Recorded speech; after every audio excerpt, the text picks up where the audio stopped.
So it all starts with our boy who was at some championship. He's a big name in the gaming industry, and today was the day when he was about to win his third world title. He is standing there hyping himself up for the upcoming game, and the next thing you know, he is standing there in front of the army of these ugly dudes who are staring at him like he is some rare breed. Two of these warrior dudes notice him and start roasting the poor guy immediately. One's like, his name sounds weird, and the other's going off about his clothes and size, calling him a shrimp. But then things get really wild. One warrior realizes the guy next to him is literally the same dude who killed him. The other guy's staring like he's seeing a ghost, asking if it's really him. They're giving each other these intense death stares, and Taiho's thinking, oh great, I'm about to witness a murder. Their eyes are lighting up like we're about to get some epic anime showdown, but they start laughing their asses off instead. The dead guy's like, yo, I'm only here because of you, my eternal rival. The other one's like, dude, that fight was absolutely insane. Then Baldy asks if the guy died right after, and he explains how some kid with 5 braids jumped him and stabbed him in the gut while screaming, Dad. The man's laughing about it, saying the kid's going to be a strong warrior someday. The father's all proud like he already is. Meanwhile, Taiva's just standing completely lost in this testosterone-fueled reunion. That's when the story hits us with a flashback.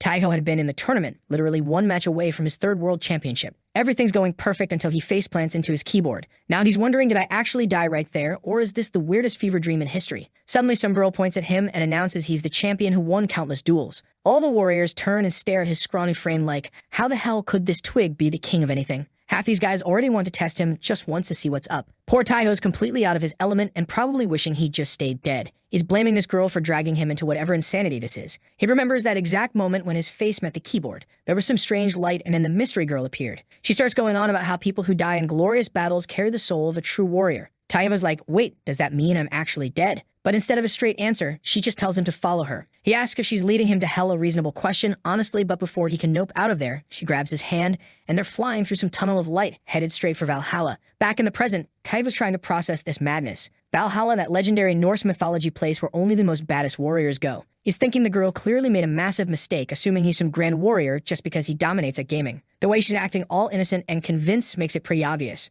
Taiho tries to explain that she's got it all wrong, he's not a warrior, just a professional gamer. But then she asks if by games he means duels. At this point, you can practically hear his brain short-circuiting. He lets out this defeated sigh and tells her to take him back, but before they can sort this mess out, a deafening horn shakes the entire place. The girl shouts that the enemy's here and everyone needs to get ready for battle. All the warriors' eyes light up, and in a second, these mofos are ready for war. And Taiho? Our boy is in pure panic mode. He is convinced that he is going to die twice in one day. Then the enemy shows up, and the warriors don't even hesitate. They charge in like complete maniacs, clashing with these creatures in the most intense free-for-all you've ever seen. Meanwhile, Taiva's on the sidelines shaking like a leaf, clutching a sword he has zero clue how to use. He's wondering, if I already died once, what happens if I die again? Do I get double dead? But fate's not waiting for him to figure it out. One of these massive beasts locks onto him. It attacks way too fast, and all Taiho can do is freeze. Just before the monster was about to flatline him, some warrior rushes in yelling for him to duck. The guy unleashes this brutal technique called Deep Rage or something equally metal and takes the beast down in one shot. Taiho is cowering with his hands over his ears.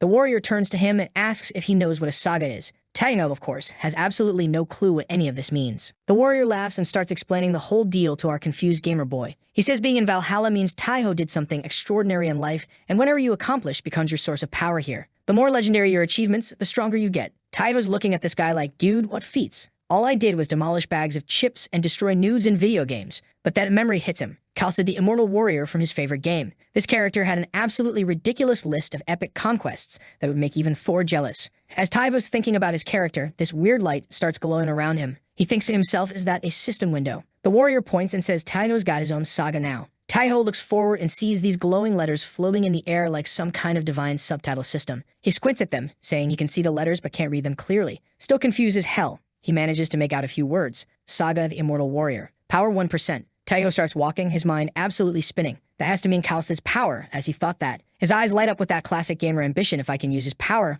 I'll be the strongest one here. Then the warrior calls out, telling him to look ahead. Taiho follows his gaze and asks what's happening. That's when he sees a massive, absolutely terrifying creature holding a hammer that's literally bigger than Taiho is. The beast attacks immediately. Taiho tries to dodge but trips over his own feet, dropping his sword like a complete amateur. He scrambles up, sees the monster closing in, and thinks, no way, Karsted's power can't be this pathetic. The beast rears back for another hit, and Taiho glances at those floating letters again. There it is, that cursed 1% written so small it might as well be the fine print on some sketchy mobile game purchase. He shouts, why is this written so tiny? Is this some kind of joke? Couldn't it be bigger? Before leaving, the warrior introduces himself. He says his name's Bjorn and tells Taiho to stay alive until they meet again, now that the big dude is gone. Taiho swallows hard, staring at this enormous thing. He glances sideways, his sword is on the ground, looking as helpless as he feels. But he thinks, fine, 1% is almost nothing, but it's still better than 0, right? Time to see if this works. He dashes for the weapon, thinking about how Kalstead could solo hundreds of enemies without breaking a sweat. Even a tiny sliver of that power should be enough to not die horribly, right? Grabbing the sword with both hands, Taiho braces himself to face this walking nightmare. The monster swings its hammer again, but something clicks. Taiho moves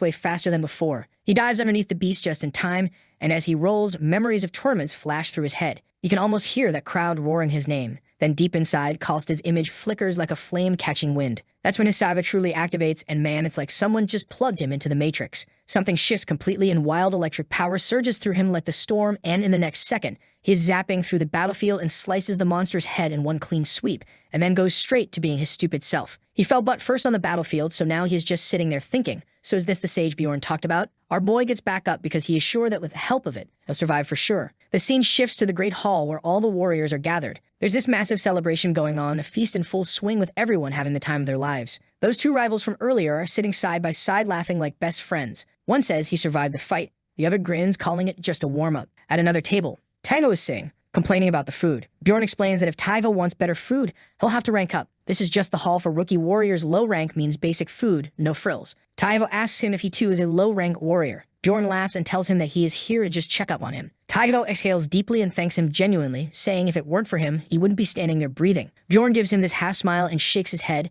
telling Taiho to relax and just try not to die next time. But before he can finish, Taiho asks what would happen if he actually did die here. Bor laughs again as he explains that anyone who dies in this place has their soul transferred to the warrior of steel, and once he becomes one, he'll no longer feel pain or hunger, and will fight forever. Bjorn asks Taiho if that doesn't sound wonderful. Taiho freezes completely. To him, it sounds like the opposite of wonderful. The Iron Warrior sounds more like an eternal steel coffin than any kind of reward. He swallows hard, thinking, absolutely no way I'm dying here. Bjorn then switches topics. He tells him that soon his affiliation will be determined. Taiho asks what that means, and Bor explains every warrior gets sorted into teams, and that's about to happen right now. Right then, a thick blonde girl walks in decked in full body armor. She stands proudly and announces she witnessed their performance, and now each of them will be assigned to a legion. Taiho asks of Bjorn if that girl is a Valkyrie. Bjorn nods, saying her name's Reginleif, the daughter of Odin himself. Hagen lifts her sword dramatically and tells them all to look into their goblets. Says the name they see will be the one they're meant to follow. Taiho stares into his cup, looking completely confused. Bjorn explains they'll each be placed under the command of one of the gods of Asgard,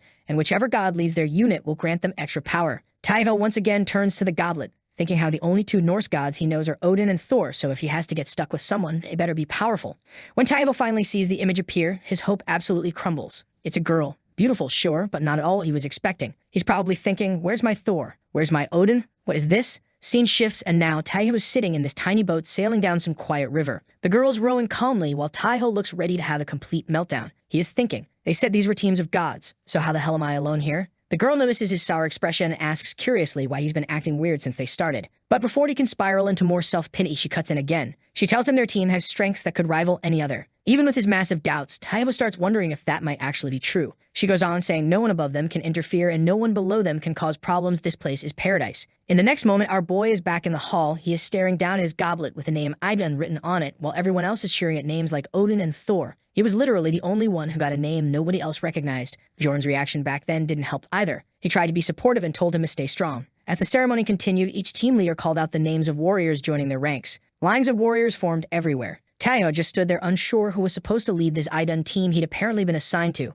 Then he saw the red-haired girl sitting in a far corner. This was the leader of the Idun team. Not knowing what else to do, Taiho approached her. When he said he was joining her team, she looked completely stunned. She said he was the first rookie to show up in a very long time. She added they hadn't had anyone new or young in years. While there was only one thought going through Taiho's mind, you're way too close for comfort, lady. She then introduced herself as Helda. Back in the present on this boat, Helda's staring at Taiho, clearly trying to figure out what's going through his head. Finally, Taiho breaks the silence, asking what exactly they're fighting to protect and why. Helda pulls out a map. She points, saying their current location is Asgard, and beyond that, past the lands ahead, is Muspel. She explains Muspel is home to giants, dark gods, and demons. Taiho points at this red spot on the map, asking what that place is. Helda follows his finger, saying it's Aaron, a land that's been completely destroyed. She continues explaining their team is on the front lines because of this, they're up against an enemy that wants to destroy the entire world. Taiho looks at the map, thinking hard. Something about it reminds him of a game he's played. He asks if this whole thing is Ragnarok. Helda nods, confirming it. She says while the fight is to protect the world, deep down they're mostly just fighting to survive. Taiho finds himself wondering if there's a way to move between worlds.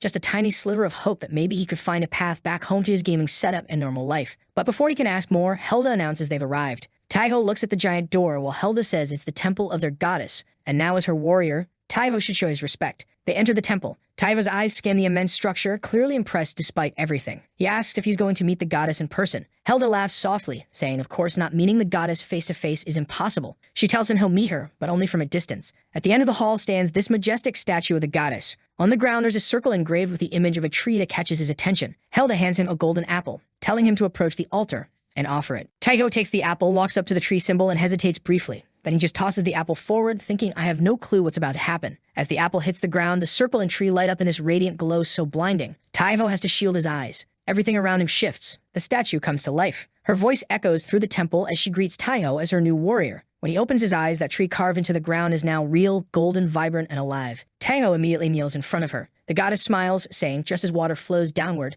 the human body expresses its deepest reverence through kneeling. Then she places her hand on his head, saying he'll receive a blessing. Golden light pours from her hand, enveloping Taiho completely. He feels this overwhelming energy fill his entire body. In that moment, he receives the mark of the guardian of life and youth. Taiho realizes his whole body is glowing. He feels strength blooming inside him, and suddenly he says that all the chronic pain he carried from his pro gaming days, his back, hips, neck, and digestion issues are all gone. Once the bestowment ends, the goddess smiles and tells Taiho that she is eager to see what feats he'll achieve. Taiho opens his eyes and he is back in the real world. Helda appears beside him, helping him up, telling him he's been officially blessed by the goddess. She explains that Dun is the goddess of immortality and youth. With her mark, Taiho will be able to endure even the deadliest pain in battle. No matter how brutal things get, he's got divine protection now. But our boy didn't hear any of that. He was thinking to himself how the goddess looked way too perfect for his taste. Helda continues explaining that now he's got the blessing of life, there's no real risk of dying anymore. In fact, the longer time passes, the stronger his blessings become. She laughs, adding that's why people call their team the zombie team. Taiho raises an eyebrow and quickly asks, if I defeated all the enemies, would there be a way to return to my world?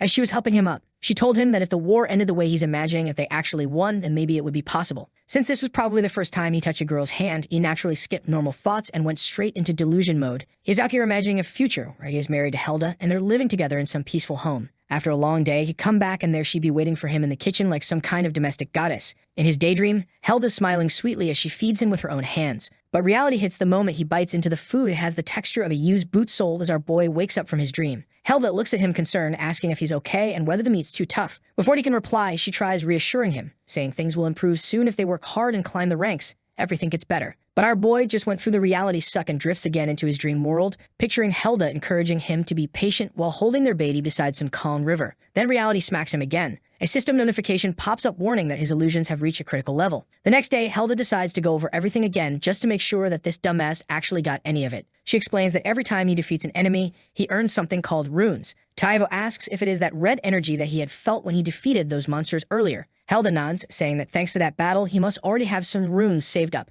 She then explains that he can spend them to unlock new skills and grow stronger, increasing physical strength, mental strength, endurance, agility, and mana. He asks what mental strength and mana are supposed to do. Helda explains that mana enhances magical offense and defense, while mental strength increases his focus and resistance to psychic attacks. Taiho then asks if mana can also be used to empower his saga. Helda tells him sagas are special. Their strength doesn't just grow through action, but also through belief. Specifically, how many people know the story and believe in it. She says sometimes sagas can grow so powerful they bend reality itself. She then adds that lower rank warriors typically tend to have simple sagas, boosts to speed or strength. But legendary sagas, those can create weapons from nothing, shift the warrior's form, or even summon entire armies. Then she locks eyes with Taiho and tells him he needs to remember something. The power of his saga and how far it can go depends entirely on him, as she said that he remembers the saga of the legendary brave knight Kelsted. Just then, he heard the sound of a massive bell. Helda knew what it meant, so she rose instantly and told Kat that it was a call to battle. Taiho was surprised with how sudden it was and asked if it's really starting already. At that moment, this strange portal appears before them. Scene shifts and Taiho's wearing new armor with a shield strapped to his back. Helda stands beside him, adjusting the last parts of his uniform, and this bastard was still grinning like an idiot with just a touch as he was ready to enter the portal. Helda told him to take care and not to die.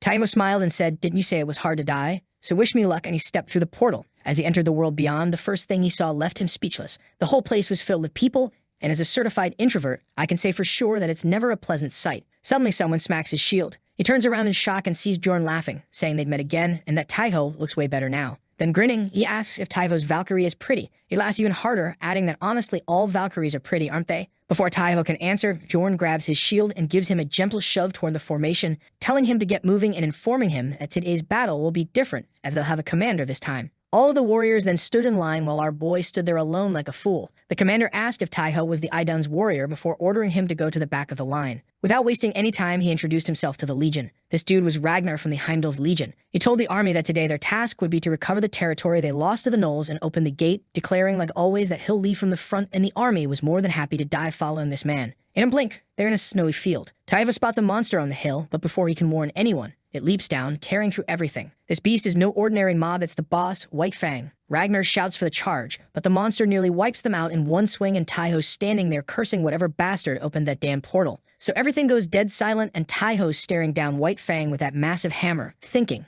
this is it, game over, man. But he's trying to keep his cool, telling himself it's just like fighting a boss in a video game. He realizes that the hammer's going to turn him into paste if it connects even once. He looks at his little shield and goes, yeah, this isn't going to do jack, and just tosses it aside. He dumps his 5 runes into agility, and suddenly his senses are heightened. When that hammer comes crashing down, Taivo slips out of the way. The wind from that thing grazes his skin, but he's still breathing. All the other warriors are losing their minds cheering because finally someone didn't get launched into next week. But Taivo realizes dodging is not going to win this fight. Some voice yells for everyone to attack White Fang's legs and bring him down. But one swing with that hammer and the warrior goes flying in the sky, and without wasting any time, White Fang raises that hammer again. That's when Taivo goes, screw it. Only one thing left to do. He activates this move called Warrior's Mission, the storm that gives him crazy speed. But instead of just running around, he launches himself into the air. Mid-air, he's thinking about Helda telling him not to die and how he's got to survive this mess. Then he gets annoyed at the narrator for making his life sound like a tragedy and basically tells the story to cut it out with the death flags. He pushes his storm ability further than ever before and channels all that speed into his feet for one massive strike, and everything that followed was a blur for him. He gets back up, wondering if he's even still alive, when he sees his sword buried deep in White Fang's eye. Taivo realizes that it's the only opportunity to end him, but the problem is that he doesn't have a weapon. He activates his new ability. The Sword of the Warrior summons a new sword for him. He leaps into the air and brings down the boss. Cut to some cosmic lady named Rasgrid standing on what looks like the edge of space manipulating a chessboard. A raven shows up and she's like, we won, thinking she's talking to Odin, but it's actually Hugin, Odin's messenger bird. It asked him if there was someone impressive in the new batch of warriors, but the dude was ready to be disappointed since all of them were low rank. She admits one warrior impressed her, the guy who fought the beast. Back on the battlefield, Taivo's standing over White Fang's corpse holding his sword while everyone's going nuts chanting Odin's name. The whole scene reminds him of winning gaming tournaments with all the cheering and applause. Then he looks at his weapon and gets chills. It's the exact same sword from the game he knows. Used to be rare and became common and weak. He decides he wants to keep hearing those cheers and get stronger. Raises his sword to salute the warriors when Jorn puts a hand on his shoulder. Tells him he did great and that evolving his saga mid-fight isn't something to take lightly. Taivo thanks him, saying it was only possible because of Jorn and Helda's help. Bjorn's impressed that Taivo can summon a sword from thin air now.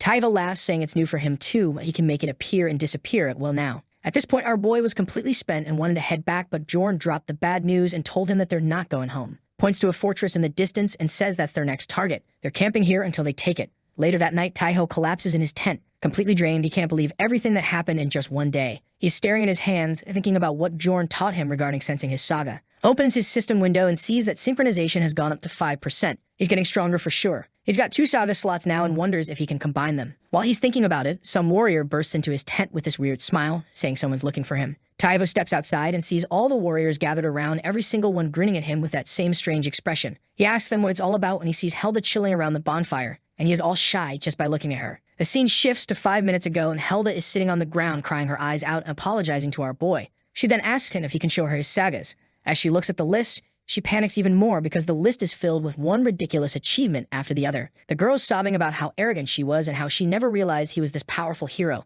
Meanwhile, Taivo's trying to calm her down, but she keeps the waterworks going, begging for forgiveness because she called him a rookie. And Taivo's just standing there thinking, she's ridiculously cute like this. Well, I agree, dude. Seeing her freaking out like this, Taivo decides to tell her everything and explains that he accomplished all of these things in the virtual world. Helda gasps so loud probably half the camp heard her going. All of that was in a game. Taivo confirms it was all in a virtual world, not real life. She thinks about it and says she sort of gets it, but adds that he still did all those things, so it's still incredible to her. Then Taivo starts having this whole internal debate about whether esports should count as real sports and imagining everyone wanting to be gamers to dodge military service. Dude's brain just went on a whole tangent about societal collapse through competitive gaming. Helda snaps him back to reality. Talking about sagas, she says usually there's no limit, but in his current state, he can only have one more saga. Taivo's got options, and he's thinking hard about what to pick. Could go offensive, but then he's like, nah, that's not what I need right now. Instead, he goes for dragon eyes because apparently he wants to see everything. His eyes start glowing blue and lets out this massive yell that startles Helda. He starts testing his new vision and says everything's way sharper now, but almost killed him in the process.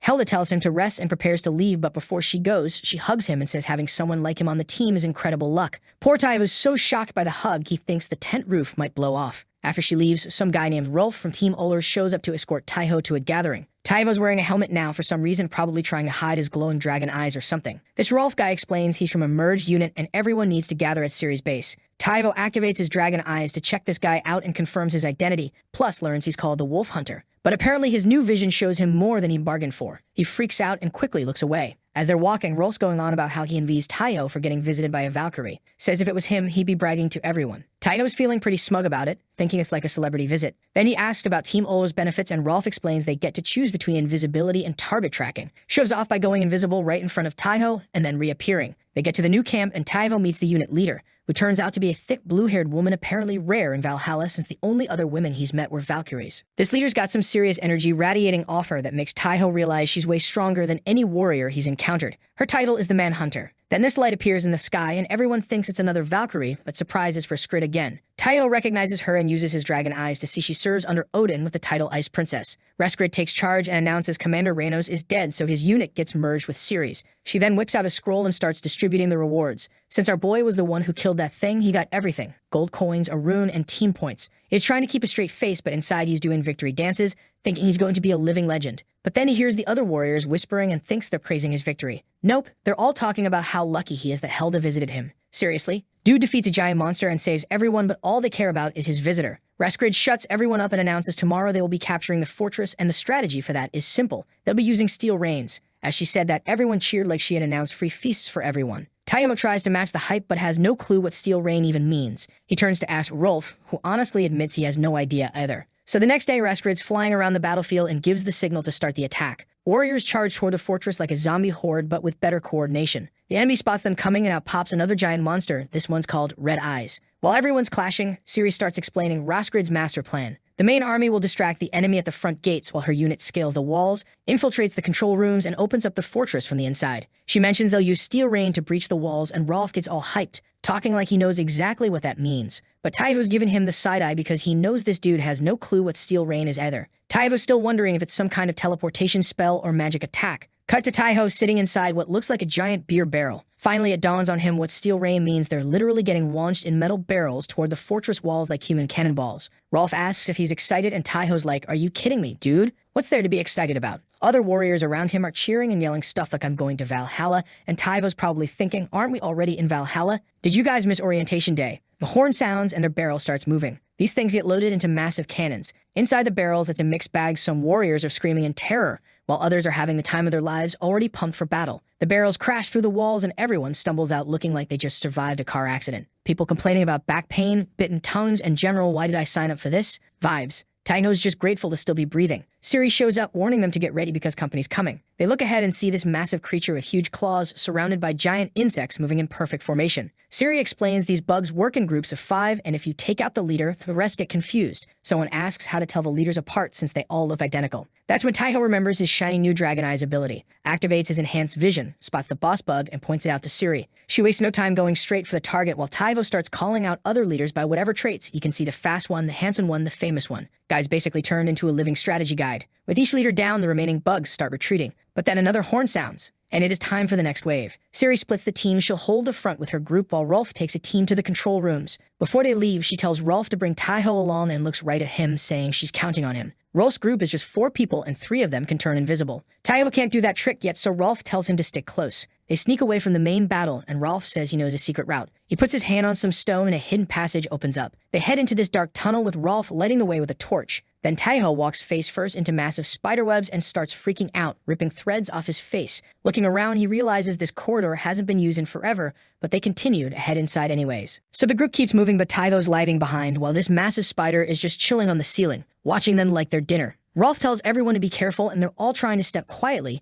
when suddenly there's this creepy chittering sound getting closer. Taiho looks up just in time to see the spider grab one of the warriors with its fangs and yank him right off the ground. Taiho shouts a warning, but everyone's already frozen watching this thing chow down on their buddy. Rolf's weirdly calm about it, commenting on how strange and big the spider is. says the thing must have been starving to eat someone that fast and goes, well, he's done for. Taivo activates his dragon eyes and realizes they're in deep trouble. There's not just one spider. There are dozens crawling in from everywhere. He tells Rolf they're surrounded. The spiders start closing in and Taiho's forcing himself to stay focused. He scans them with his ability and figures out they paralyze prey with venom, but also spots their weakness. He activates some runic fang effect that sets his sword on fire and slashes at the ceiling, torching all the webs and spiders in one go. He yells for everyone to run and they don't need to be told twice. While they're sprinting, Rolf asks if Taiho's some kind of mage. Another warrior's worried about leaving the sword behind, but Taiho casually says he'll just make another one. Using his dragon eyes, Taiho leads them through the tunnels until they find a door. Rolf says this is it and rushes them inside. Taiho goes first, then another warrior, but the last guy hesitates and a spider slips through. Now it's 3 against 1 spider in close quarters. Rolf and the other guy wrestle the door shut while Taiho draws a new sword and takes care of the spider with one clean hit. Everyone's gasping for breath like they just ran a marathon. Taivo asks if this is really the control room and they head to the center. Rolf confirms it's the emergency control chamber. Makes sense, it was so hard to reach since being super secret means no guards. Rolf pulls out this circular key and sticks it in the main device, saying they need to open the gate to save their troops. The key activates and this blinding light bursts out with a mechanical voice going, "Emergency control key recognized." Then some girl descends from above, calling herself Black Caster, asking how she can help. Rolf and the other warrior just stand there drooling while Taiho's like, "Weren't we in a hurry literally 5 seconds ago?" He tells Rolf to snap out of it and actually talk to the AI girl. Rolf asks her to open the fortress gate, but she starts opening the wrong door behind them instead. After correcting her, Rolf declares mission success and suggests they hang out and chat with the girl while waiting for their army to take the fortress. Just then, the AI girl warns them that someone's coming. Something massive is approaching and Taivo's terrified, wondering how anything could break through that thick metal door. Rolf points out there were tons of spiders outside, but Taiho realizes whatever this is has already killed them all. The door explodes open and Red Eyes storms in looking absolutely furious. This beast is growling threats, saying he's going to wipe them out right here. The trio freezes up because when a giant monster crashes your party, that tends to happen. Taivo activates his warrior sword saga and charges, thinking of Helda. Rolf and the other warrior follow, but Red Eyes is way too fast. Spins his hammer with crazy speed and absolutely demolishes the warrior next to Taiho, launching him into the wall so hard it cracks the stone. The monster's confused, asking where the little one went when Taiho comes diving down from above using his storm saga with a blade aimed at Red Eye's skull. But the beast sees him coming, drops the hammer, and unleashes his claws. Taivo realizes too late this was a trap. Red Eyes was waiting for exactly this move. Mid-air, the creature catches him and delivers what can only be described as a tombstone piledriver straight into the ground. Rolf screaming in horror as the floor craters and Taiho just lies there motionless. The next thing you know, Taiho is floating in the sky, wondering what this weird feeling is, and when he opens his eyes, he sees a blinding light. He thinks this is death, then he sees that the red eye is about to stun him and he thinks now I'm really going to die. Meanwhile, Rolfie's standing there with his bow drawn and fires this flaming arrow that wraps around the monster. The monster screams as fire eats its skin while Rolfie yells at Taiho to hang in there. The monster spins around absolutely furious and swears it's going to kill that annoying fly.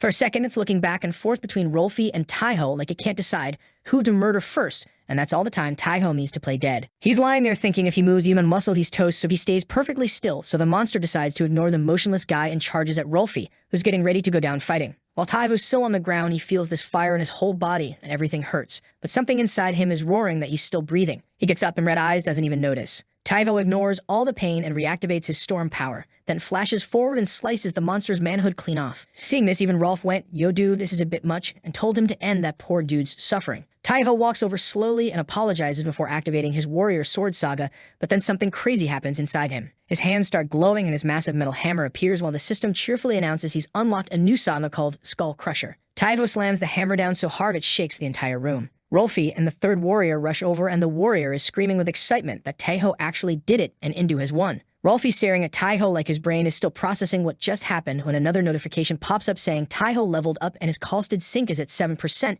Then they hear the report that the Black Fortress has been captured and Valhalla won. Rolfie and the others grab Taiho in this massive group hub while yelling that the war is over. So the legendary Red Eyes, who was the enemy army's final boss, gets taken down by the kid nobody expected anything from. Cut to the battlefield where some warrior named Brack is holding up the head of the last boss monster, and with that, this siege had come to a successful end. Meanwhile, in the sky, the Raven was watching everything, seeing the Brack dude in action. He wonders why Reskrid seems way more interested in our boy. Back at the celebration, Rolfie's carrying Taiho on his shoulders while warriors shout his name because the nobody kid just did the impossible. A Valkyrie shows up announcing it's time to celebrate, and everyone goes wild because brutal eras are officially over. Taiho steps away from the crowd and stares up at the sky when Rolfie asks if he's okay. Taiho says that he's in serious pain, and Rolfie says he's lucky to be alive since he looked pretty dead lying there motionless. Before Taiho can respond, Siri shows up with a smile, asking if they'll accept a drink from her, and Rolfie doesn't hesitate for a second, saying it would be an honor and he's always wanted to drink with her. Taiho thinks it's a smooth move trying to flirt in broad daylight, but that more warriors crowd around, all wanting drinks with Siri too.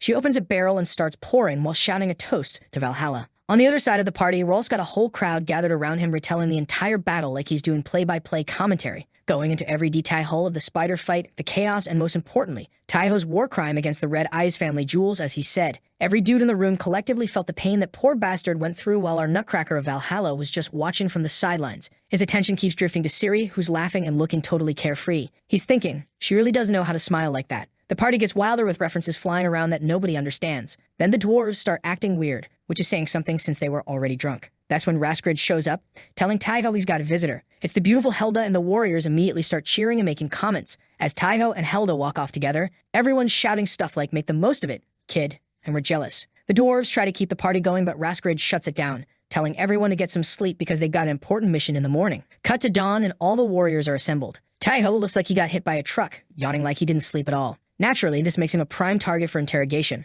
Rolf asks if he enjoyed himself last night with wide eyes. Another warrior wants to know if it was an all-nighter. The third guy's grinning, asking, "So did you have fun, boy?" Taiho's clearly embarrassed, gives this sheepish smile, and says he can't talk about it, it's a secret. Before the teasing can get worse, Siri arrives for the mission briefing. She explains today's mission is special. They're hitting the eastern side of the Black Fortress, specifically some old dwarven mines. When enemies took the fortress, the dwarves sealed the mines and went into hiding. Nobody's heard from them since, so the mission is to investigate and assess the situation. Taiho asks Rolf if dwarves are like the grumpy warriors from games. Rolf says dwarves never say no to a drink, then adds with a straight face that he hasn't had a drink in ages despite literally drinking the night before. Then he mentions dwarves are so manly, even the women have beards. Taiho's thinking, thanks for that info, not interested. Raskrid mentions they'll use special transport called Black Lightning to get there, and everyone's faces turn to pure dread. Flashback to the previous night in Taiho's tent where Helda calls him for a private talk. She gives him this special necklace called the Apple of Gold pendant that enhances healing speed and gives him a fragment of the golden apple with incredible properties. It heals wounds, neutralizes toxins, and breaks curses.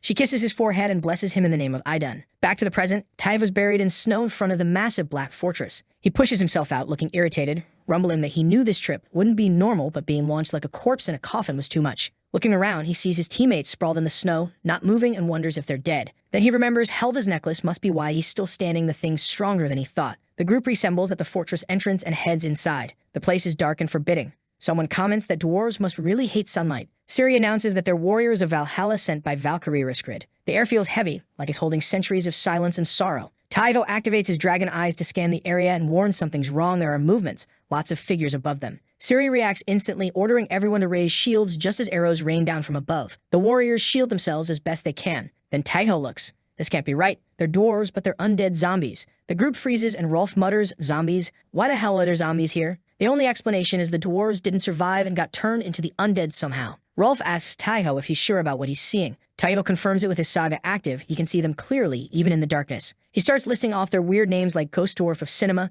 Ghost Dwarf Rapper, and Lord Vocal Ghost Dwarf. Man, these zombie dwarves have the most random titles ever. But there's no time to process the absurdity because one of the zombie dwarves had drawn their bows once again. Siri yells for them to hold formation and not let any gaps form. Someone shouts that their shields are breaking and won't hold much longer. More zombie dwarves appear on the higher levels, ready to rain more arrows down on them. Things are looking pretty grim when suddenly a different dwarf shows up. This one's actually alive and holding what looks like a homemade Molotov cocktail. He throws it and creates this wall of fire that blocks the zombies' sight and stops the arrow barrage. He tells them to follow him, and without thinking twice, the group obeys. They slip through this narrow shaft, with Rolf getting stuck because of course he does, but he manages to wiggle through. Taivo comes last, and when they finally catch their breath, they're looking at this vast underground area that's eerie as hell. The living dwarf starts explaining what's going on. Everything they saw up there is the work of a vampire who showed up at sunrise. He explains the obvious. If a vampire kills or bites you, you become a zombie. He describes this creature as enormous with gray skin, a bald head, and eyes black as night, and adds that dude is more of a physical powerhouse than a magic user. Siri asks if he's out for revenge because if so, they should regroup first. But the dwarf says it's not just about revenge, it's something much bigger. Recently in the mines, they discovered something called ulti. Everyone's stunned, and Rolf asks what that is. The dwarf explains it's the metal of the gods, the strongest material in existence that amplifies rune powers and absolutely cannot fall into enemy hands. Someone says he already knew that and confirms it's legendary stuff. When Rolf asks for an example, the dwarf goes, Thor's hammer was made with ulti. He points to the fortress, saying at the top sits the sacred anvil where the vampire's most likely hiding. The dwarf explains that UNT can only be refined by the starlight and moonlight. Taivo asks how they would get any light when they live underground. The draft explains that the top of the tower is connected to the surface and a part of the ceiling can be opened. Taiho thinks this information could change everything, and since it was noon, the weakest hour for the vampire, they push into the fortress. They barely got past the entrance when a horde of zombies were chilling, playing poker, and drinking their undead minds out. But as soon as they saw them, the shit got real and the undead swarmed them. Ciri's commanding from the front while the dwarves use wind manipulation to create tornadoes that launch the undead into the air. Meanwhile, the demolition expert dwarf is using his cannon to blast open a path. Taiho, Ciri, and Rolf advance toward the room with the sacred anvil. As soon as they cross the main gate, everything goes eerily silent. Taiho comments that everything seems way too easy. Taiho points to the ceiling above the anvil. A shadowy figure is watching them. The vampire was already there waiting. Taiho examines the creature and mutters it's smaller than the other monsters. But before he can finish that thought, something horrifying happens. In a blink, the vampire shreds through two warriors who are getting their arrows ready. Blood sprays across the stone floor and Taiho freezes in terror. He tries to move, but the vampire appears right beside him, speaking in this cruel voice, demanding to know how they entered and claiming the treasure is his. Yes, so much for the vampire's weakest hour theory. The vampire laughs and raises his claws toward Taiho, then turns to threaten the rest of the group, warning them not to move or he'll start collecting heads like trophies. Ciri notices Rolf and two others are unharmed, while Rolf mentions his bow got destroyed. The vampire keeps staring at Taiho, saying warriors this strong shouldn't die, they'd make perfect soldiers in his undead army. Taiho is thinking to himself how dying would be better than turning into a zombie, and he was about to do something stupid when suddenly an arrow comes flying, but that bastard catches it before it could hit him. Before that bastard could do anything, the dwarf fired his cannon, sending a wave of fire straight into the vampire's chest. Pretty solid hit, but not enough to do real damage. With supernatural strength, this thing just pushes through the flames. Ciri orders her warriors to form a shield wall, but with one blow, the vampire scatters them like bowling pins. The dwarves launch more attacks, even pulling off some triple whirlwind combo moves, but the vampire tanks it all effortlessly. Behind all the chaos, Taiho spots an opening above a hatch that could let sunlight in. Our boy pulls a lever and boom, a shaft of noon sunlight pours into the chamber and hits the vampire directly. The creature screams as his skin starts turning to stone and drops to his knees. Rolf asks Taiho if he knows how to kill a vampire. Taiho's thinking out loud, maybe a stake through the heart or cutting off the head. Standard vampire elimination procedures, folks. But before they can try either method, the vampire bastard starts chanting something, summoning the strong clouds, and just like that, the sun vanishes and gets replaced by cold moonlight. The group thinks, well, let's just bash this bastard's head, and gets ready to finish the job, but it's too late. The vampire's body disintegrates into a swarm of bats that swirl around the hall. The bats fuse back together, forming this monstrous colossal bat with massive wings and eyes full of rage. This was phase 2-time baby. The vampire calls out, promising them pain for their insolence. His mouth opens and starts spitting balls of acid that melt whatever they touch. Taiho shouts for everyone to get to the corners, but these dumb barbarians just stand there frozen and end up as nothing but bones. Taiho, desperate for a solution, takes a deep breath and activates his saga. He leaps straight at the beast, going full frontal assault mode. The bat laughs, asking if Taiho is stupid or just suicidal, then prepares another acid blast. But Taiho is faster now, dodges the attack, and slashes at the creature. The hit lands, but his sword shatters against the thing's hardened skin. Now he's speechless and vulnerable, balancing on the beast's back. The vampires told Taiho to get off. Taiho replies he's too high up to jump, and before this could turn into how to train your vampire, the vampire goes, let me drop you to the ground, and we can resume our fight. As they starts to head down, the whole chamber starts glowing, and Taiho realizes that he was getting a new saga. The vampire shouts at Taiho to stop messing around and come down. Taiho closes his eyes, focuses, and activates his new power, Dragon Commander. With this ability, he can tame and ride any creature, griffins, dragons, or bats. Apparently, it's one of the abilities of Kalstad, who was also a legendary dragon rider, and thanks to his ability, this bat is under our boy's control, and that bastard turns into this adorable little bat that has everyone standing around in awe. Even Ciri is staring with this strange look like she wants to pet the thing. Suddenly, it morphs back into its monstrous form. The vampire is absolutely furious, screaming that they'll pay for humiliating him. Man, I can't really blame the guy. Going from terrifying apex predator to adorable pet probably wasn't great for his ego. Taiho feels a chill, but Ciri shouts for everyone to get ready, they have to finish this. Taiho quickly mounts the bat again, using his Sama to temporarily turn it back into cute mode. He lays out the plan he'll deal as much damage as possible, then they'll finish the job together. He soars into the sky on the bat's back as the first rays of sun start burning the beast, and then Taiho gives him the order to crash at full speed into the ground. He leaps off just before it smashes into the earth. Then he activates his warrior saga Skull Crusher and delivers a brutal blow to its head, but that bastard bat was still breathing though. But the dwarf's not done. He hurls a pack of explosives onto the bat. The explosion was big, but it was still not enough, so Rolf just casually throws the skeleton dude from earlier into the fire like it's the obvious thing to do. Taiho mutters to himself about how these guys are crazy to carry something like that. That's when Rolf turns and asks Taiho if the bastard bat was dead or not. Taiho uses his saga and confirms that it was down for good. Now that the bat was gone, the group turns to the altar, and they are now standing before the anvil. The dwarf opens the chest and pulls out the so-called medal of the god as he did. Taiho, Rolf, and Ciri collectively went. We risk our lives for this tiny-ass fragment. Doesn't seem like something worth all this trouble. The dwarf snaps, saying it's enough to craft a powerful ring. Such valuable metal can't be left unguarded, so he hands it to Ciri, trusting Valhalla to protect it. Ciri accepts it with honor. Now that the official business is done, Rolf asks the dwarf if they are now going to drink, and the dwarf says, "Isn't that the obvious thing to do? We are going to drink our brains out now," but Ciri reminds them they have to return. The dwarf says he can't just let them leave empty-handed. That's against the dwarf's tradition and leads them to a vault full of magnificent weapons. As he opens the vault, everyone picks a weapon or armor for themselves, seeing that Taivo wasn't acting all greedy like the others. Isik tells Taivo to choose one weapon for himself. Taivo doesn't hesitate and activates his dragon eyes to scan them all. Something catches his interest and we see his new gear later, a cloak. The only blue item in the vault is called Falcon Wings, which is light, durable, and has a special ability. The dwarf teaches Taivo a chant to unlock it. The scene cuts to our boy, now a falcon soaring high above the Mount Taihans. He was passing over the enchanted coffins where his companions rest, returning to Black Castle. After landing, the group heads straight to report to Valkyrie Riskrid. Ciri explains to her what had happened and how a single vampire had taken over the dwarven mines, and together they managed to defeat him and protect the ulti-metal. Riskrid looks at the divine metal fragment and says they achieved something incredible, while inwardly wondering why the hell this thing is so small. She says, "Mission complete. Well done, people." She adds that the fallen warriors will rise again as legendary steel warriors, but for now they've earned some rest with that. The group heads out. Rolf, being Rolf, already has plans. He asks Taiho if he's up for a drink.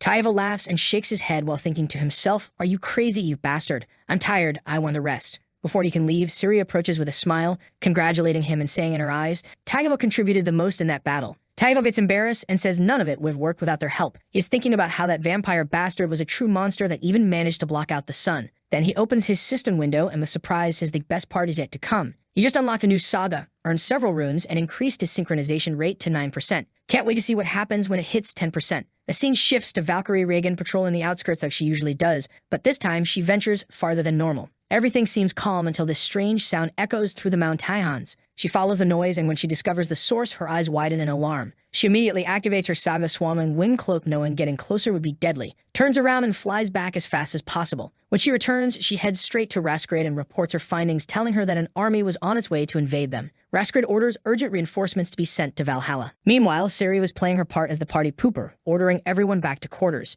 She wants them well rested for what's coming. The warriors obey but aren't happy about it. Taiho stays behind in a corner focused on training. He believes the cloak he received has more potential than just travel or escaped, so he's determined to learn what else it can do. The next morning starts with a shot of the thick thighs. A new Valkyrie arrives, Ingrid from the Nord region, with 500 low-ranked warriors. Adding them to Black Castle's 2,000 defenders brings the total to 2,500, but the enemy report is grim, more than 6,000 beasts on the opposing side. Faced with overwhelming odds, Riskrid says their only option is holding the fortress at all costs. They'll rely on defensive magic as a final line of resistance. These three were ready to protect Asgard and the Nine Realms. Everyone had taken their spot on the wall, ready for the battle, and before long the enemies arrived. Some bastard was screaming Thor's name, some Odin's, and others of their respected gods, and were preparing for the battle. Ciri orders the troops to be ready to shoot, and our boy was thinking that for this battle he needs a ranged weapon, so he whips out a crossbow for himself. The enemy army finally makes it to the walls, and suddenly the sky turns black with arrows. A ton of creatures drop instantly, but the tough ones. They just get back up, raise their shields, and keep charging like nothing happened. Before long, they're right at the base of the walls, tossing up giant hooks and climbing. But the defenders are ready. One guy laughs, "They're not climbing up here," while another smirks and dumps boiling water down on the poor idiots trying. Huge stones get rolled off the walls, smashing anyone dumb enough to get close.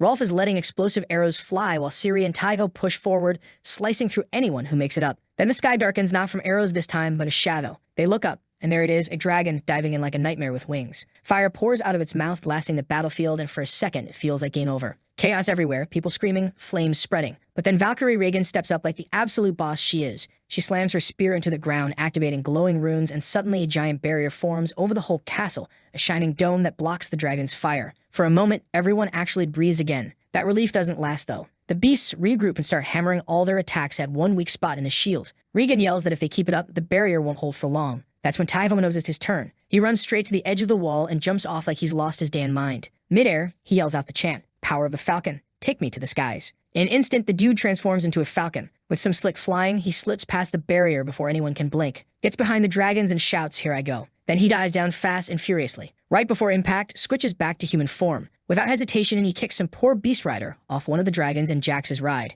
That trading from last night really paid off. This dragon's his now. He activates the Dragon Commander Saga and turns the dragon cute like he did with the beast. He then remembers, "I need a spear," so he activates his Warrior Saga, expecting something cool, but getting a bamboo spear instead. Taivo launches his attack using Dragon Fire to strike down the others, quickly eliminates 2 more enemies. The rest get mad and charge at him, but his movements are impossibly fast. One by one, he brings them down easily. From below, his allies are cheering. Even Regan is stunned by Taiho's skills. But before anyone can get too comfortable, a new threat emerges, a legion of harpies flying toward them. There were so many of them, and Taiho knows that he won't be able to take them down alone, so he orders the dragon to head down and pick up Ciri. She activates her saga. The witch's arrow never misses its mark as she conjures countless arrows, and not one misses, killing one harpy after the other. On the battlefield, even the Valkyries are in awe, seeing our boy single-handedly changing the tide of this battle. They know that he contributed the most in this battle too. His harpy massacre had given them hope. But that hope fades fast when something massive slams into earth from the sky. The shock rattles everything, and Ciri and Taiho were trying to find out what that thing was. When dusk clears, they see a towering creature with glowing blue eyes and white fur. Kai, with his dragon's eyes, sees the name of that giant bastard, and man, that thing was one of Loki's, and that giant thing was the boss of this stage. The warriors, seeing that skyscraper-sized problem, went, hey, not fair, how the hell are we supposed to defeat that thing? But the cut Super Singly didn't care as he started stoming them. Meanwhile, in the sky, Ciri told Taiho that they should retreat and asks Taiho to drop her near Rolf down on the bad hellfield. The giant had grabbed something massive and was trying to break the barrier while Regan was trying her best to hold him off. She started chanting using the power of runes, but each of the giant's blow packed so much power that the shock from it was knocking out the warriors, and that bastard was throwing one attack after the other, and his last one really packed some serious punch and cracked the barrier. Holding the barrier for so long, Regan's running out of energy, so Rasser joins her, adding magic to the barrier. She asks Regan if she's okay. Regan nods as she says that at this rate it's only a matter of time before the barrier falls. Rasser nods, saying that they are not suited to face an enemy of this level with only the lowest class warriors, as she mutters how all of this would be over if she could use that power. She wanted to use the true power of the Valkyrie. She then prays to Odin, saying how they can't beat this giant with just the lowest class warriors, and asks for permission to unleash their combat seal. As she prayed, a raven flew above the giant's head. Through its eyes, Odin watched the battle unfold. Even seeing how the Valkyries were struggling, that damned one-eyed bastard refused to unleash their seal. He told them that this battle is a test, reminding them that Valhalla needs strong warriors. Before Rasgrid could even respond, Brack stepped forward. He let out a war cry so loud it shook the ground, rallying everyone around him. This dude wasn't just any fighter. He was from Thor's legion. The moment he roared, the others roared back, their fear burning away. Without hesitation, Brack launched himself straight at the giant. His axe came down like lightning, slamming right into the monster's forehead. It barely left a cut, but the crowd went wild. Even the smallest scratch meant the beast could bleed. The warriors charged, screaming their gods' names. The giant didn't see it that way. Roaring, it swung an arm and sent Brack flying like he was a bug. Meanwhile, Taiva landed back on the wall, dropping Ciri off right by Rolf. Ciri turned to him quickly, explaining her plan. She and Rolf would open a shot. Taiho just needed to get back in the sky and wait for his chance. Taiho looked at the giant, spotting that tiny cut on its forehead. It wasn't much, but it sure pissed the thing off. Ciri laid out her plan to Rolf. They used the siege ballista and fire together, both of them activating their sagas. Rolf's eyes went wide. Are you insane? No one's ever tried that. But Ciri stood firm. Risky or not, it was their best shot. High above, Taiho waited, eyes locked on the giant.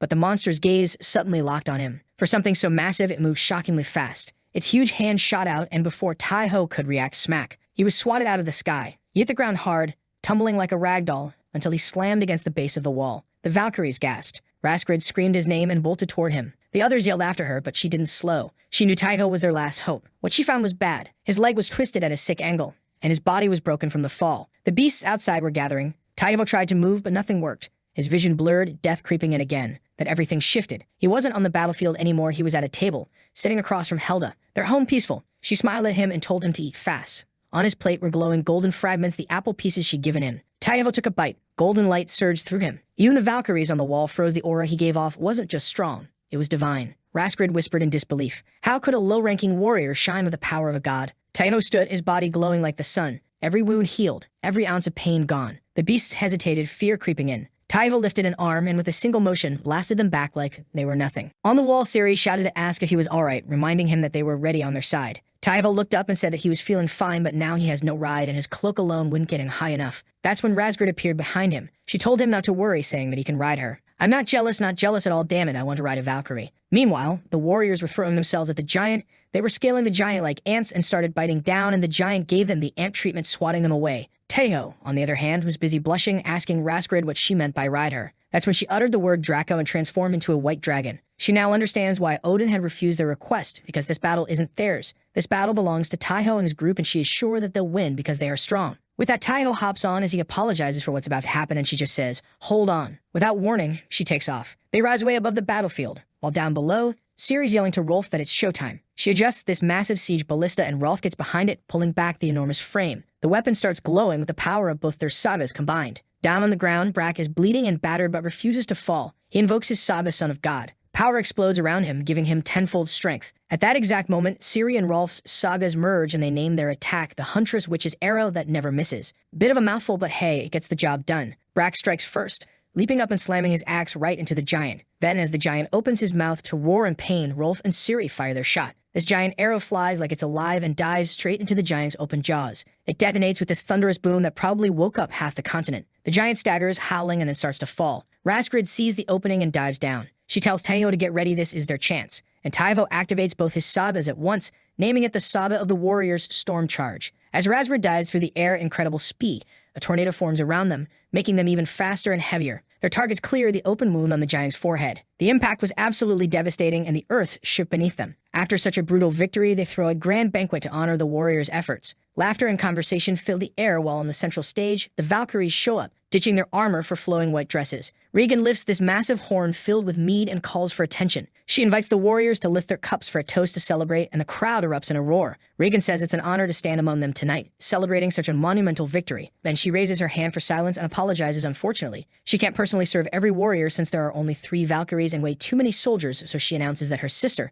the Ice Princess Raskrid, will honor 2 warriors who contributed the most in today's battle personally, and the person in question isn't happy about it. She already wants to beat up these bastards. So Raskrid calls forth the first warrior, Brack of Thor's Legion, and the crowd goes absolutely wild. They're dubbing this dude Son of God and one-man army. Raskrid pours his mead looking all stoic and professional. Then she calls the second name Taiho from the Legion of Idun. The cheers get even louder, but there's this weird energy now. Instead of just cheering for his heroics, everyone's making jokes about how he got visited by a Valkyrie and literally rode one into battle. Someone yells, "That's my guy," and everyone's cracking up. Raskrid's face is getting more annoyed by the second listening to all this chatter about her personal business. Before things get too awkward, Ingrid jumps in saying that both warriors are officially promoted to lower-class warriors. Taiho's just standing there in shock, remembering that Jorn used to have this rank. Finally feels like he's getting somewhere in life. Regan raises her horn again, shouting it's time to drink and party. Brack and Taiho do their first official bro toast standing side by side. Taiho looks around at everyone chanting his name, thinking, yeah, this feels right. So naturally, he chugs his entire drink in one go like a champion.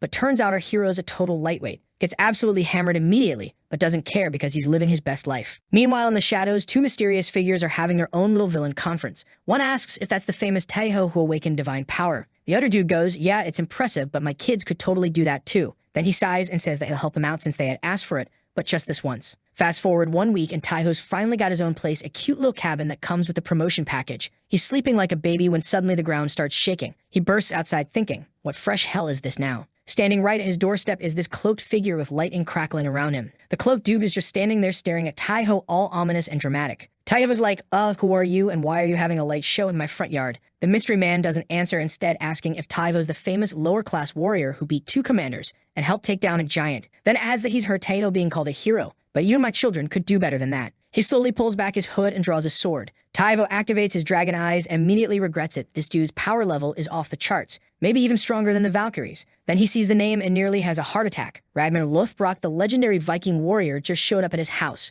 Ragnar announces he's here to fight and wants to test what Taiho's really made of. Taiho's thinking, did he really just knock on my door at whatever o'clock in the morning to demand a death match? Tries to stay calm, asking if there's maybe a reason for this impromptu boss battle request. Ragnar's response, why would I need to give a reason to someone about to die? So they head to this makeshift battlefield and Taiho summons his sword while Ragnar's just standing. Taiho activated his warrior of the Storm Saga for that speed and power boost. He launches what looks like a solid attack at Ragnar, who casually blocks it with one hand. His smirk gets wider, like, is that really all you got? Taiho gets annoyed and tries again, going faster this time, thinking maybe speed will work where power failed. But nope, to Ragnar it's all the same. He effortlessly dodges and blocks everything. Taiho's starting to think this guy can predict attacks or something, so he decides to get sneaky and zips around behind Ragnar, hoping to catch him off guard. But before he can even swing, a brutal hit is followed by a slap so powerful Taiho doesn't even see it coming. Gets sent flying through trees, slamming into this massive trunk. Taiho's thinking this man is absolutely terrifying and realizing the power gap is way bigger than he thought. Without his divine blessing, he'd already be dead meat. Ragnar slowly walks over and starts giving this philosophical speech about how fallen warriors become warriors of steel and find eternal rest,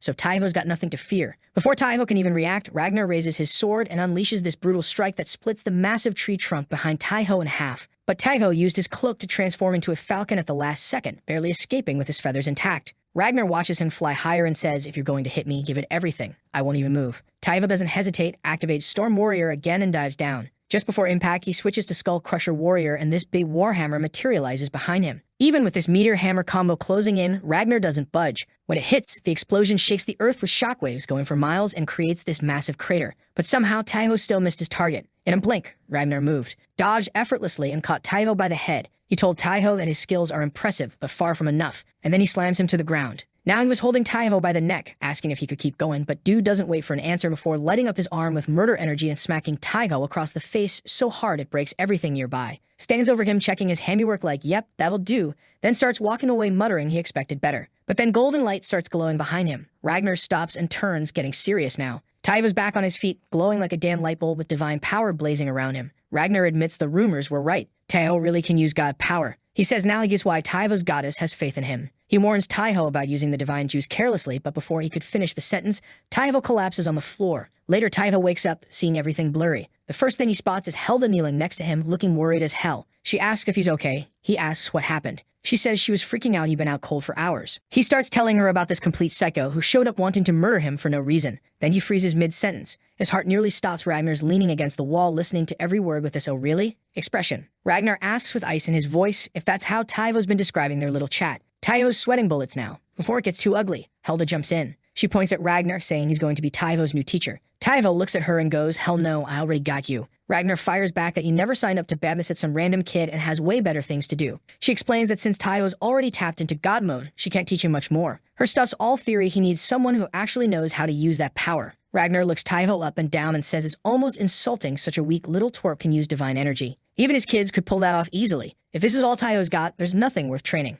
Helda says he'll change his tune real quick, maybe even beg to train Taiho, and tells Taiho to show off his saga and that Ragnar's trustworthy. Taiho's still confused, but pulls out this magic feather thing that displays sagas. The saga of the immortal warrior appears with all these glowing runes showing off the Dragon Knight legacy. Seeing this leaves Ragnar completely shook. The big tough Viking goes dead silent for once, finally asks what Taiho used to do before dying. Taiho way exceeded his expectations. Helda asks how strong Taiho could get if he maxed out his saga. Ragnar thinks hard and says maybe, just maybe, Taiho could reach Sigurd level. Helda explains that Sigurd basically means the strongest warrior in Valhalla. Helda stares Ragnar down, asking if he'll help Taiho reach that level. Ragnar wraps his arm around Taiho, saying absolutely he will. Helda warns him not to go overboard like he did before. With that, she bounces, officially dumping Taiho on Ragnar. Outside, Ragnar admits he's genuinely impressed. He never thought someone like Taiho could exist. His potential seems off the charts. The scene shifts to Ciri. She is smiling and meeting up with the team. She turns to Rolf, and he informs her that he too got promoted to the lower-class warrior. He looks around, asking if everyone's here. Ciri says that they are still missing one person. And right on cue,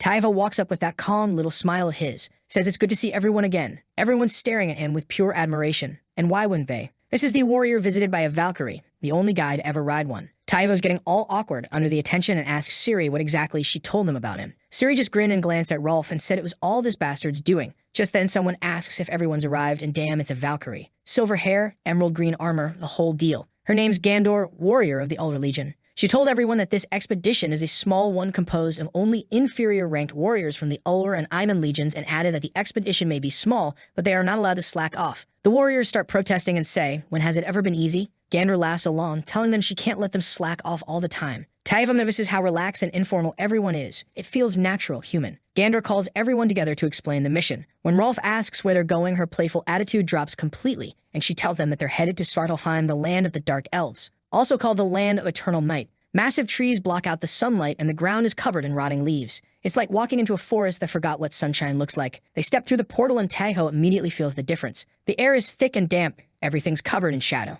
Gandor finally explains why they're here. The Dark Elves supply medicinal herbs to Valhalla, but one of them accidentally woke up a basilisk. Yeah, one of those king of serpents. The elves need help taking it down. She then mentions that for this mission they are deploying Silent White, and everyone gets excited. Taiho has no clue what that means, but figures it'll probably be as crazy as everything else that's happened to him. When he asks Ciri, she just tells him to wait and see. Then a pack of white wolves shows up. But these aren't regular wolves, they're huge. Everyone climbs on and starts riding through the forest. The wolves are incredibly fast, but completely silent. Gandor notices he's actually good at riding and compliments him. He thinks his dragon commander experience is finally useful for something besides flying. Yanra tells Siri she has business with the Dark Elf Council and puts her in charge of the mission. She says the wolves know the way anyway, then disappears into the trees. After hours of riding, they reach a hidden leaf village. A dark elf named Toller meets them and offers to guide them to the village chief. Taivo gets his first real look at Dark Elf's gray skin and silver hair, but he notices the locals don't seem too happy to see them. Lots of suspicious looks and whispered conversations. Kids are peeking out from behind doors like they're seeing aliens. Taivo activates his dragon eyes to check if anyone's dangerous. Most people show up as neutral, but Toller appears friendly. They arrive at a big mansion and go through some tall gates into an empty hall. Toller opens a door and leads them to another room where there's this massive feast waiting. Servants standing behind chairs, food everywhere, and at the head of the table sits an elderly elf with a warm smile. This is Malice, head of the Molo family and village leader. Everyone starts sitting down. Rolf's already eyeing the drinks. Malice raises his cup for a toast and everyone looks at Sari with puppy eyes since she usually doesn't allow drinking during missions. But she surprises everyone by saying one sip won't hurt after their long journey. The room celebrates and Taivo raises his cup to join in. Then he suddenly freezes. He shouts for everyone to stop and starts grabbing cups away from people before they can drink. He makes eye contact with Siri and tells everyone to head for the door. Siri orders everyone out, but Malice shouts to seal the doors. Taivo's dragon eyes show him the entry hall is full of enemies. Elven archers are ready to attack, but Siri reacts fast, telling everyone to raise their shields just as arrows start flying down. They block the first wave, but Taiho sees elves moving to lock the exit. If that happens, they're trapped. He runs for the door and takes down 2 guards to keep it open. Malice is watching all this, wondering how his perfect plan went wrong. After taking down those guards, Taiho spins around and delivers this crushing kick that completely shatters the door. He yells for everyone to run, and they start booking it through the courtyard. But they're not safe yet. Siri pulls out this golden whistle and blows it hard. From the shadows, the silent whites come charging in. She tells everyone to climb quickly. The dark elf archers are right behind them, getting ready for another wave of arrows. The arrows start flying, and that's when Taiho steps up with a plan. He rolls up his sleeves, and there are these golden runes glowing on his arms. Turns out during his training with Helda, she drew those on his skin. It's called rune engraving, basically a way to channel magic. The power depends on how big and complex the runes are. Permanent tattoos would be too risky since there's only so much space on your body, so Helda gave him temporary ones that are perfect for training. But even temporary, they pack a serious punch. His skin starts glowing bright and Taiho shouts GANT. A golden aura explodes around him and the arrows aimed at him just get shattered in midair. The dark elves freeze up, looking completely shocked at what just happened. But then they hear footsteps and Malad comes charging in looking furious. He's yelling at his men, ordering them to not let them escape. Malice just collapses to his knees trembling, clutching his head and asking how everything went wrong when it was supposed to be perfect. The group finally gets far enough away from the village to stop and catch their breath. Some people are wondering if it's safe to rest here, but honestly, they don't have much choice. Even the wolves are panting hard from that crazy sprint. And that's not the only thing they have to worry about because even though they blocked most of the arrows, some still hit them. The wounds aren't going to kill anyone, but they could be a real problem if they have to fight again. As they start pulling arrows out of their bodies, someone sees this dark liquid mixed with the blood and decides to taste it. It turns out the arrows were coated with poison. One warrior asks Siri if they can stop to treat the wounds properly, but she's already petting her wolf and shaking her head. They have to treat injuries while moving. Stopping now isn't smart. They need to find Valkyrie Gandor. Back at the mansion, Malice is still on his knees, shaking when this figure surrounded by purple flames shows up. A voice says he failed. The old elf bows down low, voice trembling as he begs for mercy. Getting desperate, he starts yelling for power. He wants the basilisk's power and swears that with it, nobody will be able to stop them. The thing just laughs and says no. But then the voice keeps going, saying don't worry because they expected him to fail anyway. They had a backup plan ready.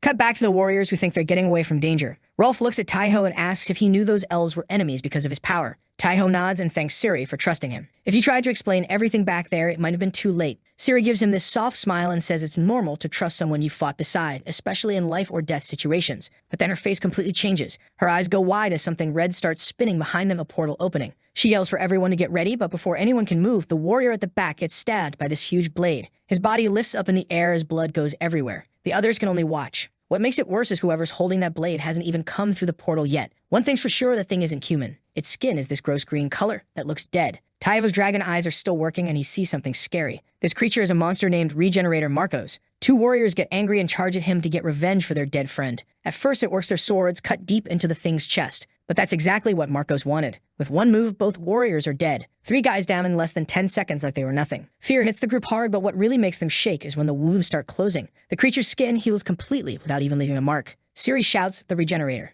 She tells them to get on the wolves and run. But Marcos is faster. Before they can escape, he rushes forward, and these huge snakes come out of his arms. In seconds, they wrap around the wolves. The animals panic and throw all warriors off their backs. Siri jumps backward, barely missing a poisonous bite, but Marcos goes after her immediately. He moves fast and won't stop. Right before he attacks, Siri uses her power. Something's different, though her arrows glow red this time. More arrows appear around her, floating in the air. She fires them all at once. Every single one hits, tearing through Marcos' body and what should have killed him. But he doesn't even care. He jumps up and gets ready to attack while he's still in the air. Siri pulls out 2 daggers just in time to block his attack, but she's focused too much on his swords. She doesn't see the nasty claw that smashes into her face. The hit sends her flying and she passes out completely. Rolf sees everything happen. Before Marcos can finish Siri off, he uses his own power. He pulls out an arrow and fires it super close. The explosion shakes the whole area. Without thinking twice, Rolf grabs Siri and runs faster than he's ever run. He can feel Marcos behind him like death chasing them. Then suddenly Marcos stops. His eyes look at something behind him. Taeho is already attacking. The creature turns to block, and that gives Rolf the time he needs to get away. As he runs, he hears Taeho saying that from now on Marcos is his fight. The creature blocks the attack with his cocky grin like he saw it coming from a mile away. Then he raises his hand and more snakes shoot out, twisting toward Taeho. But Taeho's ready for it. He cuts them up with these crazy multi-directional slashes, shredding every single snake. Using the opening he just made, he rushes forward for another attack. But he notices something weird. The monster isn't even trying to defend itself. It's just taking the hits and letting its healing power do the work. So Taeho decides to switch things up. His golden glow lights up around him as he moves in closer. Without thinking twice, he lands this slash that goes straight through Marcos' body. The bright light makes everything look like a scene from a movie. From far away, Rolf watches with Siri, who's getting better. He yells to Taeho to be careful because even deadly hits won't stop this thing for long. They look at each other and the creature turns around. There it is, a deep cut in his stomach. But instead of being worried or in pain, this guy gets this smug smile on his face. To him, no attack is going to be enough. But Taeho just stands there with his golden glow still going strong. That actually makes the regenerator think twice. In his head, Taeho remembers what Ragna taught him. He recalls this important lesson. The god's power isn't just for healing or getting stronger. When you use it right, it can shut down divine blessings and even cancel out special abilities, but he can't just keep using that power, so Ragnar told him that the smartest way to use it is to only turn it on for killing blows.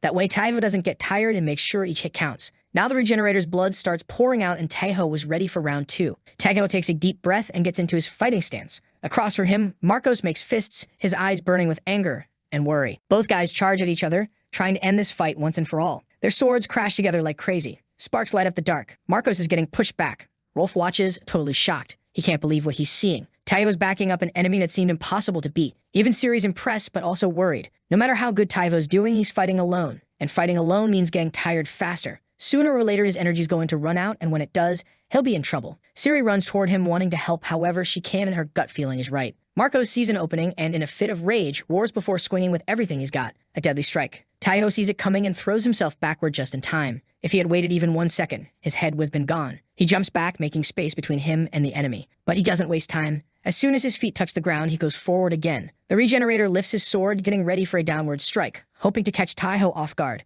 But Taeho's got a plan. As he moves forward, the golden glow around his body gets brighter. He's ready to finish this now. But there's something he doesn't see. The regenerator set a trap. It happens super fast. His Taeho shoots out like lightning and stabs Taeho's stomach. He doesn't even have time to react. If not for Endu's blessing, he might have died right there. The regenerator doesn't wait. Running at Taeho, he lifts his blade, bringing it down hard, ready to finish it. Siri threw herself at the monster, blocking the strike at the last second. The blade barely misses Taeho, just grazing his side. Her move surprises Marcos. Siri says she doesn't have the power to hurt him, but she can push him back as many times as needed. Taeho sees his opening and puts everything into his next attack. He stabs the regenerator straight in the stomach, then leaps in the air and delivers a skull crusher that finally puts the bastard down for good. Looks like this regenerator won't be regenerating anymore. Back in the elf village, they're confused as hell. How could their supposedly unstoppable regenerator be dead? These guys are really determined to kill our boy, so the purple entity decides to let Malice use the basilisk. Meanwhile, on the battlefield, Taeho is knocked out cold and everyone's trying to wake him up. Rolf turns to Siri, asking what they should do since Taeho's not responding. Should they wait around? Siri says she's got a bad feeling about this whole situation and orders the group to leave immediately. They need to get out of here and regroup with Gandor as soon as possible. She adds that it's not necessary for everyone to meet up together. Just then, they hear a sound that makes everyone's blood run cold. Rolf mutters, "The basilisk." Siri asks him to point in the direction, then orders the group to scatter and find Gandor.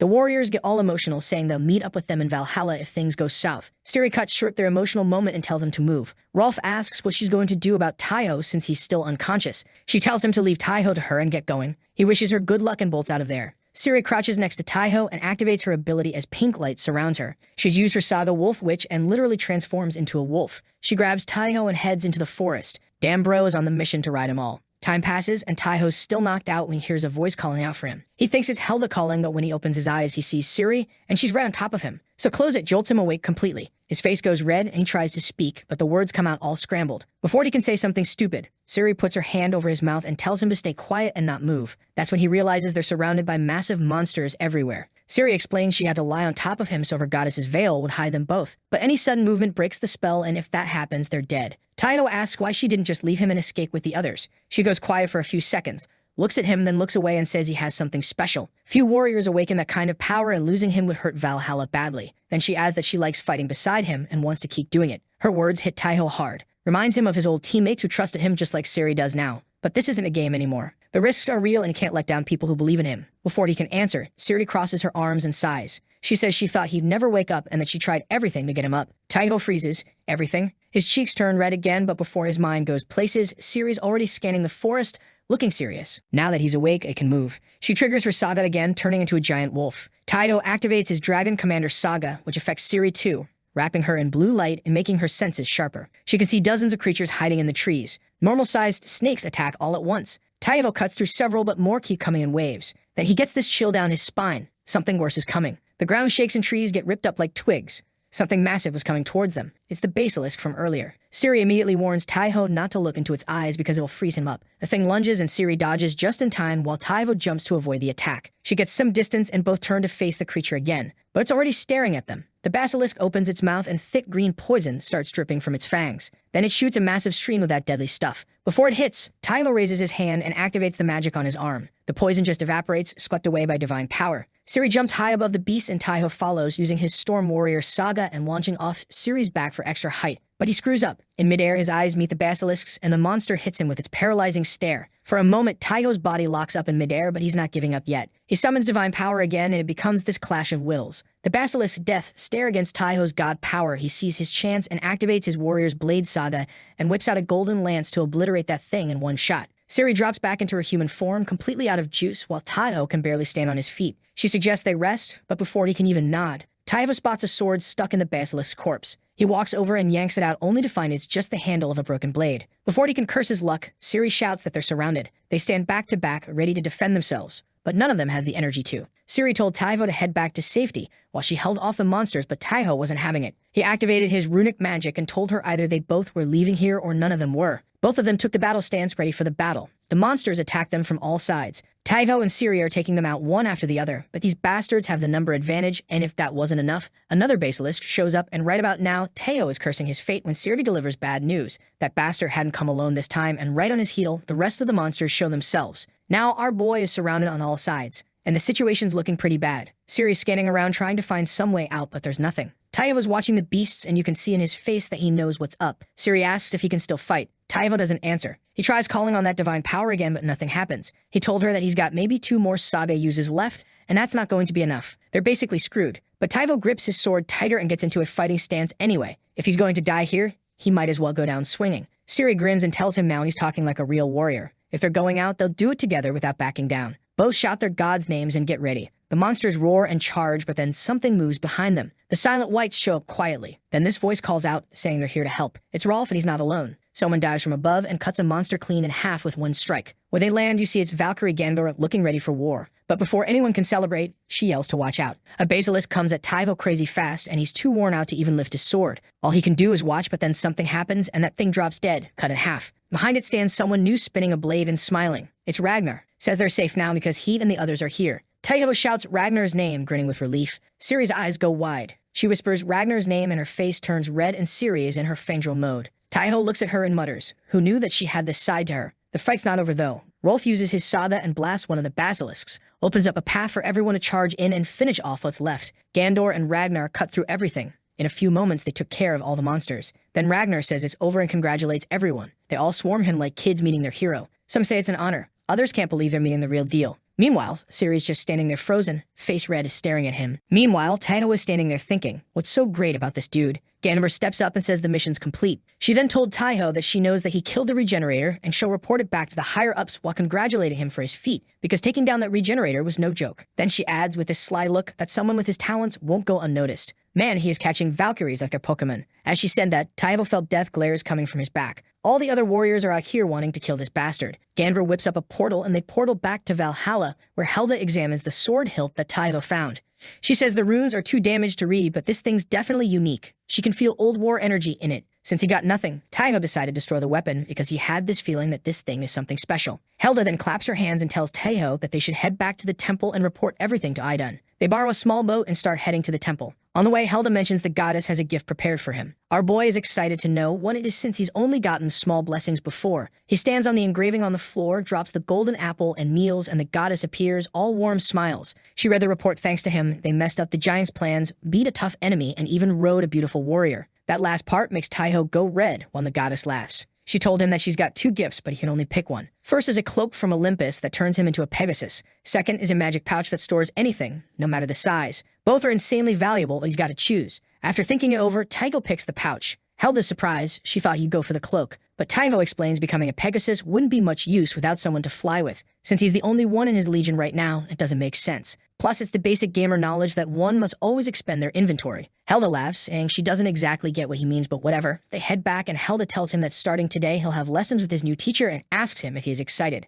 Taiho just laughs awkwardly. Personally, he doesn't think highly of that bum, but in this world, that guy is a legend, so he is kind of curious. Meanwhile, Ragnar was chilling back at Taiho's house, looking at the sky. He comments on the weather, saying that the weather was disgustingly nice today. The scene shifts, and Taiho and Ragnar are sitting there chatting. Ragnar asks Taiho how far he had gone with Helda, and our boy turns all pink, asking him what he means by that, but that double-meaning bastard quickly changes his tone and says that he was talking about his progress and tells our boy that his head was filled with dirty thoughts, and Taiho just goes, "Look who is talking." Ragnar then gets up. He says that Helda had asked him to teach him about divinity, but since Taiho is a rookie, he'll postpone that stuff for later and start with the basics, but he makes it clear that he won't be spoon-feeding him, and that he'll have to figure things out on his own and without wasting a second. He told Taiho to bring it on. They trade blows, and Taiho wasn't even able to keep up. Ragnar told Taiho to now hold back and show him everything he's got. He then told Taiho that sagas are the foundation of a warrior, and just because he has got the god's power doesn't mean he can slack off, and then started trash-talking to piss off Taiho, and it worked. Taiho started attacking him recklessly, and the next thing you know, our boy was on the ground eating dirt.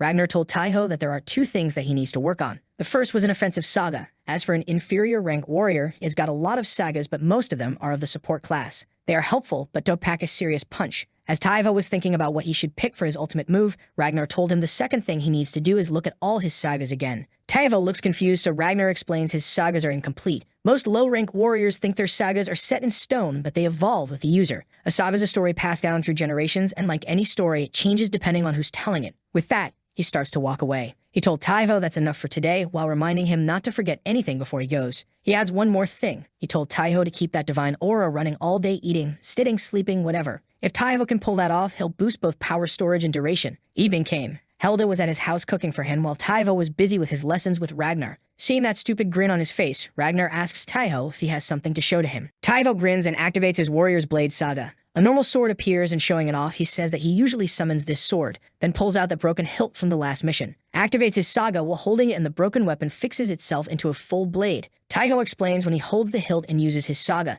it takes on the relic's stats, turning it into epic level gear. Ragnar is standing there thinking, what the hell is wrong with this dude? Is he really planning on using it as his ultimate move? He wonders. Maybe because he's from a different world, but the guy thinks completely differently from everyone else. While they're still processing this discovery, Helda shows up holding a scroll. She says Valkyria Riskrid sent an urgent support request for him. She's investigating Alfheim and found weird activity going on. Taiho is surprised to know that she has requested his presence personally, but then gets excited thinking that it's the perfect opportunity to test his new weapon. Seeing that stupid grin on his face, Helda pouts and asks him if he was really that excited to see Riskrid. Taiho realizes that he fumbled really hard and tells her that it's nothing like that, but Helda was still acting like a jealous wife. Then he screws up by asking if he can go now. Meanwhile, Ragnar was watching him, thinking to himself, this guy's a complete moron. The scene shifts to this dark, creepy place where some evil dude's watching everything through spiderwebs. His servant shows up saying the giants started moving forces around and Valhalla sent more warriors. This mysterious guy gives the most sinister smile and says he can't wait to see how fun things get. Later, Taiho's back in Dark Elf Land, but this time he's got company. The Wu Legion got called in too. When they arrive, this huge muscular warrior walks right up to Taiho, going, "So you're the famous Taiho. I've heard a lot about you. Guys from Odin's Legion, also lower rank, but he's running the show." He says he got 30 black horses ready since other legions sent people too. While they're riding through the dark forest, Taiho starts feeling weird. Something's off and he's thinking, why does this feel so uncomfortable? He says he'd way rather be riding a dragon or the Silent Whites. Sari hears that and cracks up laughing. Says, look at him, already got